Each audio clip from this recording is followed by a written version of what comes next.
Hey everyone, welcome back to Better Talk English. I'm Victoria and I'm really glad you're here with us today. There's something interesting we want to talk about, but it's one of those things people don't usually take seriously at first, and yet it can completely change how you improve your English. Hey guys, I'm William, and yeah, this is actually one of those topics that sounds simple, maybe even a bit strange at first, but once you really understand it, you start to see how powerful it can be for your progress. And honestly, I wish more learners knew about this earlier. Yeah, and I think the reason people ignore it is because it doesn't feel like real studying. It's not a course, it's not a textbook, and it doesn't require anything complicated. But sometimes the simplest things are the most effective. Oh yeah, totally agree. And I've noticed that learners often search for something external, like apps or teachers, instead of using what they already have. They don't realize that one of the best tools is actually available to them all the time, and it doesn't cost anything at all. Right. And it's something you can do anywhere, anytime, without preparation. You don't need a partner, you don't need a schedule, and you don't need to wait for the perfect moment. It's always available, which makes it really powerful. Yeah, and the funny thing is, people actually do it every day, just not in English. Like, we naturally think and talk in our own language all the time without even noticing it. The question is, why not use that same habit for learning? Oh, wait, that's such a good point. Because everyone already has this ability, they just don't use it intentionally. And once you start using it consciously, it becomes a learning method without feeling like studying. It's kind of hidden in plain sight. Yeah. And I think people avoid it because it feels a bit uncomfortable at first. Like talking when nobody is there can feel strange or even awkward. But that discomfort usually disappears very quickly once you get used to it. Exactly. And I remember the first time I tried it, it felt a little unnatural, like I was forcing it. But after a few minutes, it actually started to feel more like a normal thought process. And that's when it became easier. Oh yeah, same here. And once you get past that first awkward feeling, you realize how useful it is because you can practice speaking without pressure, without judgment, and without fear of making mistakes. That's something you don't always get in real conversations. And that no pressure environment is really important for building confidence. Because when you're not afraid of being judged, you're more willing to experiment with language. And that's how real progress happens. Right, and you can also control the speed and difficulty completely. If something is too hard, you slow down, and if it's too easy, you challenge yourself more. It's like having a personal practice space inside your own mind. Oh, yeah. And I think now it's becoming clear what we're talking about here. It's that simple habit of speaking to yourself in English, not just thinking, but actually forming sentences out loud or quietly. That small shift changes everything. Exactly. This is what many people call the self-talk technique, and it's one of the most powerful ways to practice alone. It turns your everyday thoughts into English practice without needing extra time, and it builds fluency naturally. And what I like about it is that it connects directly to your real life. You're not practicing random sentences, you're describing your day, your plans, your thoughts. That makes the language more meaningful and easier to remember. Oh yeah, and it also improves your thinking speed in English, because instead of translating, you start forming ideas directly in English over time. That's a huge step towards sounding more natural. Right. And I think learners often underestimate how important that is. Speaking is not just about vocabulary, it's about how quickly and naturally you can organize your thoughts. And this technique trains exactly that. Yeah, and another advantage is consistency. Since you don't need anything external, you can do it every day without effort. Even a few minutes regularly can make a big difference. Oh, wait, let's make it more practical. Imagine you're walking somewhere and you just start describing what you see around you in English. It's simple, but it trains your brain to stay active in the language, and it feels natural after a while. Exactly. And that's how this method fits into your daily life without adding pressure. You're not creating extra study time, you're just using your existing time differently. And that's what makes it so effective in the long run. So let's go a bit deeper into how to actually use this in real life, because knowing the idea is one thing, but doing it is another. I think many learners ask themselves, what should I even say when they try this? And that's where simple situations become really powerful. Oh yeah, exactly. You don't need anything complicated at all to start. You can literally begin with something like, okay, I'm making coffee right now, and just continue describing each small action. It might feel basic, but it builds real speaking ability. Right. And, the key is not complexity, it's continuity. Even if your sentences are simple, what matters is that you keep going without stopping too much. That continuous flow is what trains your brain. Yeah, and over time, you naturally start adding more details without forcing it. For example, instead of just saying what you're doing, you start explaining why you're doing it. That's when your speech becomes more expressive. Oh, wait, let's try a small example together. Imagine I'm at home and I start speaking to myself. I might say something like, I should probably clean my room today. It's getting a bit messy. And then I just continue from there. Yeah, exactly. And then I might respond in my own version like, yeah, but I don't really feel like doing it right now. Maybe later. See, now it's not just description, it's a small internal conversation. And that's actually a really important step, turning it into a conversation with yourself.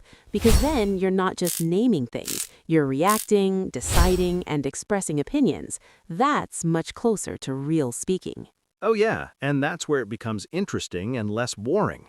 If you only describe actions, it can feel repetitive, but when you add thoughts and emotions, it feels more natural. It's almost like talking to an invisible friend. Yeah, that's a funny way to say it, but it's true. And I think once learners get comfortable with that idea, they stop feeling awkward. It becomes part of their thinking process. Hmm. And another great way to practice is to imagine situations. Like, for example, imagine you're at a store and you're talking to someone. You can create the whole conversation in your head and speak it out. Oh, yeah, that's really powerful because you're preparing for real life situations without even being there. You can practice ordering food, asking questions, or even small talk. And when the real moment comes, it feels familiar. Exactly, and it reduces anxiety a lot because you've already experienced the conversation before, even if it was just in your mind. That gives you more confidence. And I think we should do a quick mini role play like that. Let's imagine you're ordering coffee, but you're practicing it alone first. You might say, "Hi, can I get a coffee, please?" And then continue naturally. Yeah, and then you can add more detail, like, actually, can I get it with milk and maybe not too strong? Even if nobody answers, you continue both sides of the conversation. That's what makes it effective. Right, and that's the key idea here. You don't wait for someone else to practice speaking, you create your own speaking environment. That's a big mindset shift. Oh yeah, and once you understand that, you stop depending on external conditions. You don't need a partner or perfect timing. You can practice anytime. That gives you a lot of freedom. And I think another useful variation is talking about your past or future. Like you can say, yesterday I did this, or tomorrow I'm going to, and build longer sentences. That helps with structure naturally. Yeah, exactly. And it also improves your ability to tell stories because you're connecting events instead of just saying single sentences. That's a big step toward fluency. Oh, wait. And emotions, again, play a role here. If you say, I was really tired yesterday, it was such a long day, it feels much more real than just, I was tired. That extra detail makes your speech richer. Yeah. And the more you do this, the more natural it becomes. At some point, you don't even notice you're practicing anymore. It just becomes part of how you think and process things in English. So now that we understand how to use this technique, I think it's important to talk about the mindset behind it. Because many learners try it once or twice and then stop, thinking it's not working fast enough. But this method is powerful only when it becomes a habit. Yeah, exactly. And that's a very common mistake. People expect quick results from something that actually builds over time. But the real strength of this technique is consistency, not intensity. Right. And another mistake is trying to make every sentence perfect while doing self talk. that completely defeats the purpose because you're supposed to think freely, not control every word. It should feel natural, not stressful. Oh yeah, totally agree. If you start correcting yourself too much, you break the flow again, and once the flow is gone, it becomes just another form of studying instead of real speaking practice. And I think people also worry about saying things incorrectly when they're alone, which is interesting because there's no one there to judge you, but the fear is still there. That's something learners need to let go of. Yeah, that's true, and honestly, even if you say something wrong, it's still useful. You're training your brain to think and produce language, which is the main goal. Accuracy improves later with exposure and correction. Oh, yeah, and that's such an important point. Fluency comes before accuracy in many cases. First, you learn to express yourself, and then you refine it over time. That's how natural language development works. Yeah. And another thing is people often stop when they don't know a word. Instead of stopping completely, you can just explain the idea in a different way. That actually builds flexibility in your language.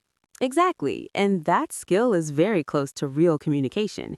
Even native speakers sometimes forget words and explain things differently.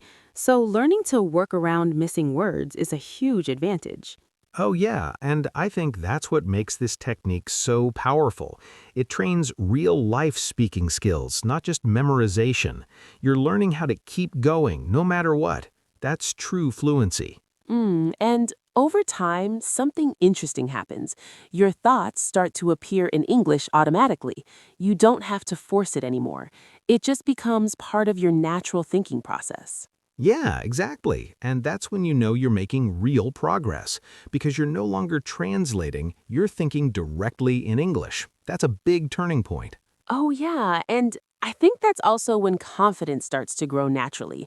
You don't feel stuck anymore, and speaking becomes less stressful. It feels more like expressing yourself than performing.